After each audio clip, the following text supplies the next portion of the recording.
आणखी एक महत्त्वाची बातमी पाहूयात। मुंबईतील 2 जागांवरून काँग्रेसमध्ये तिकीट वाटपात संभ्रम निर्माण झालाय। उत्तर मुंबई आणि उत्तर मध्य मुंबईची जागा काँग्रेसच्या वाट्याला आहे। उत्तर मध्य मुंबईतून वर्षा गायकवाड, नसीम खान यांच्या नावाची चर्चा आहे, मात्र अद्याप कोणत्याही नावावर एकमत झालेलं नाहीये। तर उत्तर मुंबईतून असलम शेख यांच्या नावाची चर्चा या ऐकायला मिळते।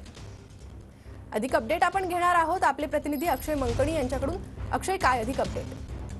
लोकसभा निवडणुकीच्या संदर्भात अत्यंत महत्त्वाची ही बातमी आहे। खरं तर मुंबईमधल्या 6 लोकसभा मतदारसंघांपैकी 2 लोकसभा मतदारसंघ हे काँग्रेसच्या वाट्याला आलेले आहेत। त्यापैकी उत्तर मुंबई आणि उत्तर मध्य मुंबई या 2 लोकसभा मतदारसंघांचा त्यात समावेश आहे। परंतु या 2 लोकसभा मतदारसंघांमध्ये नक्की उमेदवार कोण असणार यावरून संभ्रम जो आहे तो निर्माण झालेला असल्याचं पाहायला मिळतोय मुंबई काँग्रेसमध्ये। तरी उत्तर मध्य मुंबईमधनं नसीम खान आणि वर्षा गायकवाड यांच्या नावाची चर्चा आहे, तर उत्तर मुंबईमधनं असलम शेख जे मलाड मालवणीचे आमदार आहेत त्यांच्या नावाची चर्चा आहे। परंतु अजून देखील एकमत जे आहे ते या दोन्ही मतदारसंघांवरती झालेलं नसल्याचं पाहायला मिळतंय। खरं तर मुंबईच्या लोकसभेच्या जागा वाटपावरून मुंबई काँग्रेसमध्ये नाराजी जी आहे ती एक प्रकारची होती। महाविकास आघाडीमध्ये ठाकरे गटाकडनं कुठेतरी परस्पर लोकसभा मतदारसंघांवरती उमेदवार जे आहेत ते जाहीर केले जात आहेत असा सूर देखील मुंबई काँग्रेसकडनं उमटत होता। आणि त्या सगळ्या संदर्भात मुंबईमधले काँग्रेसच्या आमदारांनी दिल्लीवारी करून दिल्लीतल्या पक्षश्रेष्ठींची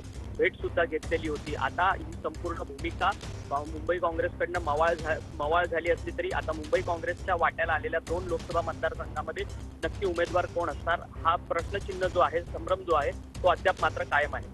अगदी अक्षय, धन्यवाद या सविस्तर माहिती संदर्भात। तर आपण बघतोय मुंबईतील 2 जागेवर काँग्रेसचा संभ्रम अद्यापही कायम आहे।